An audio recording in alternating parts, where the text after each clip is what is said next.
Assalamualaikum warahmatullahi wabarakatuh. Kembali lagi dengan saya Anik Juliati. Pada video pembelajaran kali ini saya akan menjelaskan materi tentang makna dan pokok-pokok pikiran yang terdapat dalam pembukaan Undang-Undang Dasar Negara Republik Indonesia tahun 1945. Nah, kira-kira apa perbedaan dari makna dan pokok-pokok pikiran yang terdapat dalam pembukaan? Nah, untuk menjawab pertanyaan tersebut, simak video berikut ini. Jangan lupa untuk subscribe, like, dan komen ya. Anak-anak, hari ini kita akan mempelajari bab 2 tentang makna dan pokok-pokok pikiran yang terdapat dalam pembukaan Undang-Undang Dasar Negara Republik Indonesia tahun 1945. Sudah siap untuk belajar ya? Silakan simak video berikut ini. Nah, ini. Tentunya kalian sudah tidak asing lagi dengan pembukaan Undang-Undang Dasar Negara Republik Indonesia tahun 1945. Hal ini karena kalian setiap hari Senin, setiap upacara hari Senin, kalian selalu mendengarkan petugas upacara membacakan pembukaan Undang-Undang Dasar Negara Republik Indonesia tahun 1945. Tentunya kalian sudah hafal, bukan? Iya, jadi pembukaan itu tidak hanya sekedar dihafal, tentunya kalian harus tahu apa makna yang terkandung dari pembukaan Undang-Undang Dasar Negara Republik Indonesia tahun 1945. Oleh karena itu, pada materi kali ini, kita akan mempelajari apa makna yang terdapat di alinea pertama, alinea kedua, alinea ketiga, dan alinea keempat. Serta kita akan mempelajari pokok-pokok pikiran yang terkandung dalam pembukaan Undang-Undang Dasar Negara Republik Indonesia tahun 1945. Baik, jadi pada materi ini kita akan membahas 4 pokok subbab, yaitu tentang makna masing-masing alinea pembukaan Undang-Undang Dasar, kemudian pokok-pokok pikirannya apa saja, kemudian arti penting dari pokok-pokok pikiran itu apa, dan sikap positif terhadap pokok-pokok pikiran. Kita mulai dari makna tiap-tiap alinea pembukaan Undang-Undang Dasar Negara Republik Indonesia tahun 1945.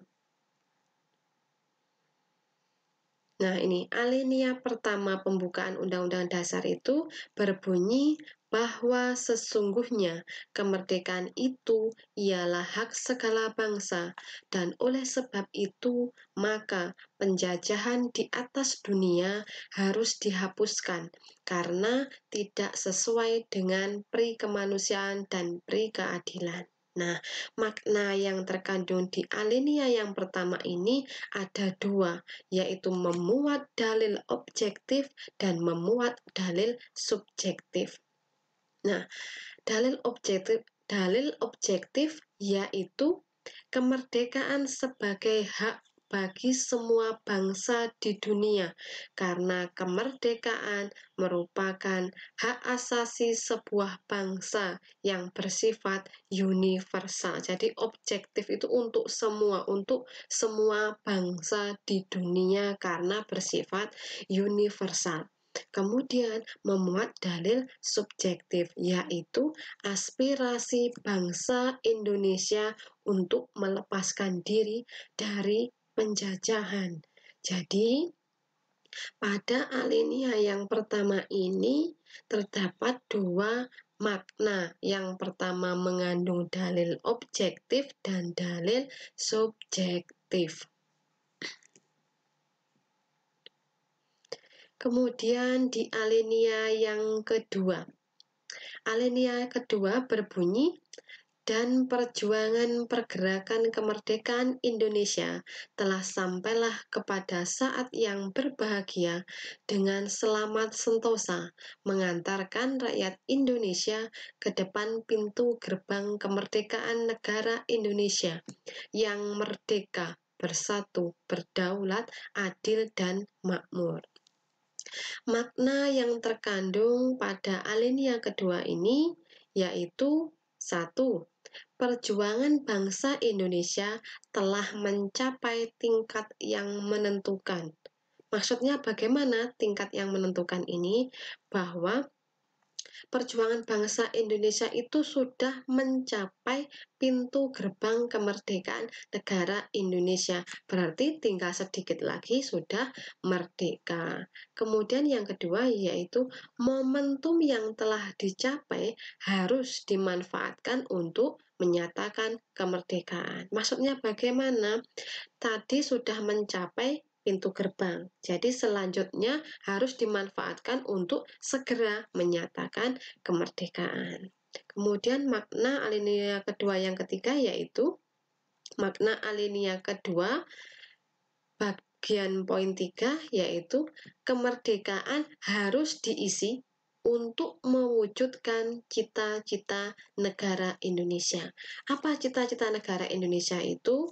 Merdeka, bersatu, berdaulat, adil, dan makmur. Jadi intinya pada alinea kedua, perjuangan bangsa Indonesia itu telah mencapai tingkat yang menentukan. Kemudian harus segera dimanfaatkan untuk menyatakan kemerdekaannya.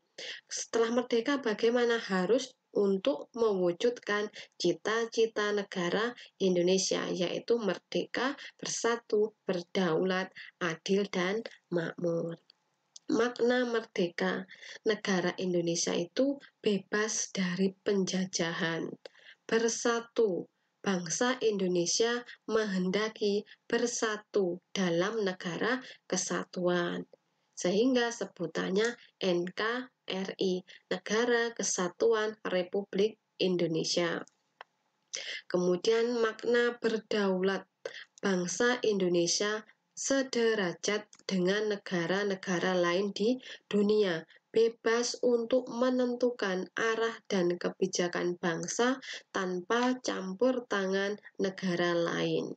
Makna adil, negara Indonesia berusaha menegakkan keadilan bagi seluruh rakyat Indonesia. Makmur, makna dari kata makmur yaitu negara Indonesia hendak mewujudkan kemakmuran dan kesejahteraan bagi warga negaranya. Nah, inilah cita-cita Indonesia yaitu merdeka, bersatu, berdaulat, adil, dan makmur. Alinea ketiga berbunyi atas berkat rahmat Allah yang Maha Kuasa dan dengan didorongkan oleh keinginan luhur supaya berkehidupan kebangsaan yang bebas, maka rakyat Indonesia menyatakan dengan ini kemerdekaannya.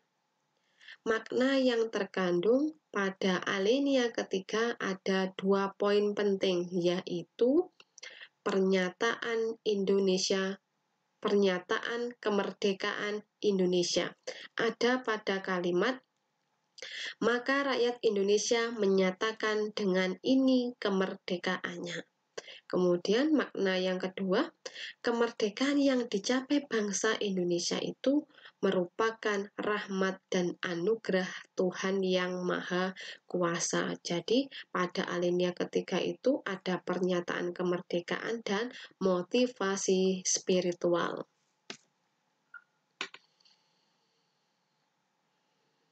Alinea yang keempat berbunyi, kemudian daripada itu, untuk membentuk suatu pemerintah negara Indonesia yang melindungi segenap bangsa Indonesia dan seluruh tumpah darah Indonesia, dan untuk memajukan kesejahteraan umum, mencerdaskan kehidupan bangsa, dan ikut melaksanakan ketertiban dunia yang berdasarkan kemerdekaan, perdamaian abadi, dan keadilan sosial, maka disusunlah kemerdekaan kebangsaan Indonesia itu dalam suatu Undang-Undang Dasar Negara Indonesia yang terbentuk dalam suatu susunan negara Republik Indonesia yang berkedaulatan rakyat dengan berdasar kepada ketuhanan yang Maha Esa, kemanusiaan yang adil dan beradab, persatuan Indonesia, dan kerakyatan yang dipimpin oleh hikmat kebijaksanaan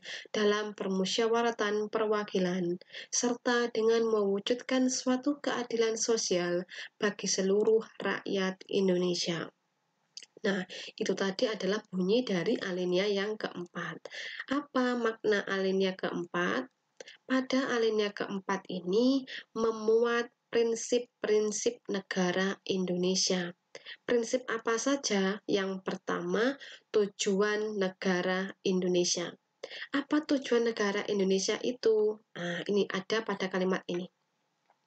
Melindungi segenap bangsa Indonesia dan seluruh tumpah darah Indonesia, dan untuk memajukan kesejahteraan umum, mencerdaskan kehidupan bangsa, dan ikut melaksanakan ketertiban dunia. Itu adalah tujuan dari negara Indonesia.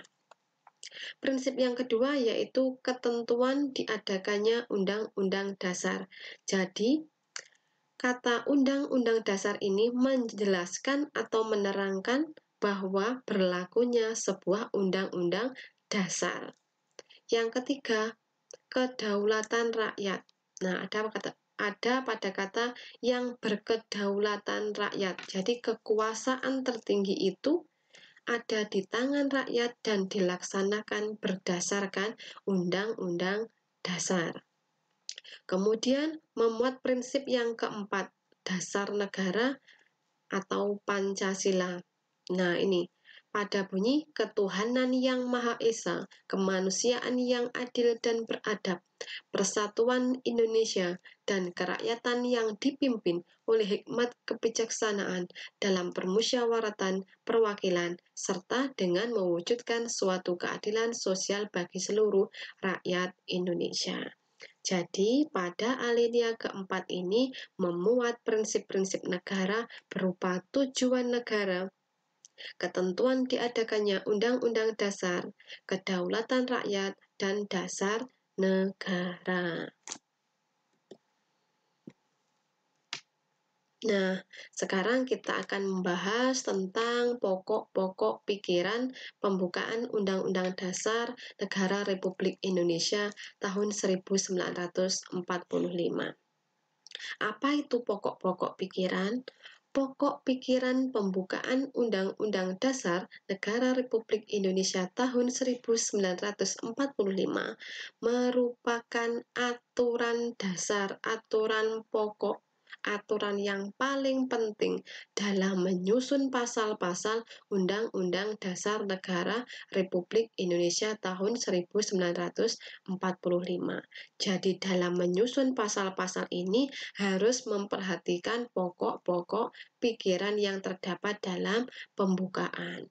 Nah, pokok-pokok pikiran ini meliputi suasana kebatinan dari Undang-Undang Dasar Negara Republik Indonesia tahun 1945. Perwujudan dari pokok-pokok pikiran yang terkandung dalam pembukaan Undang-Undang Dasar Negara Republik Indonesia tahun 1945 berupa nilai-nilai Pancasila. Baik, kita bahas pokok-pokok pikiran dalam pembukaan Undang-Undang Dasar Negara Republik Indonesia tahun 1945 itu ada 4. Pokok pikiran pertama berisi tentang persatuan, pokok pikiran kedua berisi keadilan sosial, pokok pikiran ketiga berisi kedaulatan rakyat, pokok pikiran keempat berisi ketuhanan dan kemanusiaan. Nah, ketika kita amati, pokok-pokok pikiran ini merupakan nilai-nilai dari Pancasila. Nah, sekarang kita bahas satu persatu mulai dari pokok pikiran pertama. Pokok pikiran pertama tadi berisi persatuan, berarti sila yang ketiga dari Pancasila, yang berisi negara melindungi segenap bangsa Indonesia dan seluruh tumpah darah Indonesia dengan berdasar atas persatuan. Pokok pikiran kedua berisi tentang keadilan sosial, berarti sila yang kelima.